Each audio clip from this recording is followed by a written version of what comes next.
teleology, development, teleology being understood as this theory or the study of goals or purposes, either in individuals or in the whole universe, that has come back into cosmology.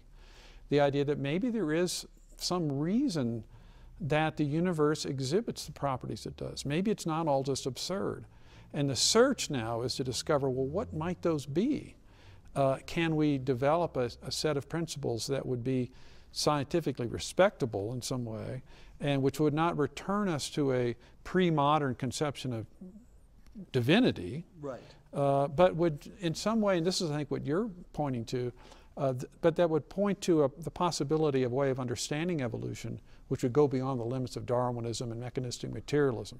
Well, I think the first step in countering the relativistic arguments that we can't find any teleology in human history because for every advance there's been sort of a countervailing pathology that's developed, and the more we advance, the more we come closer to our own extinction, et cetera, right? That's very even fashionable now to sort of say, well, we can't talk about progress because there's for everything you can point to that's evident progress, like the status of women or the relative freedom that people have, that these are countervailed by other negatives. Yes.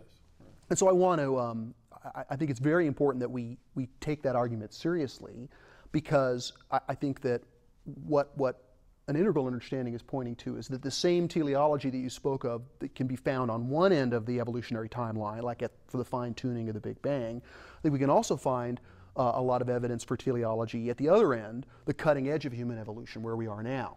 And I think that those who deny that modernism, that the advent of modernism has been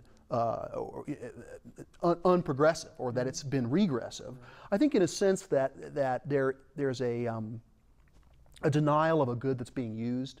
In other words, they're using modernism to be even able to have that kind of relativistic thinking, and that type of relativistic thinking itself is evidence of progress, and yet the capacity to adopt that position. Sort of say, well, things haven't gotten better from a modernist perspective because we can recognize these pathologies of a modern society. I think the integral perspective helps us step beyond that relativism, including it in our transcendent, recognizing that it's a step, a kind of a punctuation mark from a time when there was this naive belief in progress. And I think that relates to when we talk about evolution, we have to say, look, if our arguments succeed in describing a universe of purpose and progress, that doesn't mean that the creationists win the argument.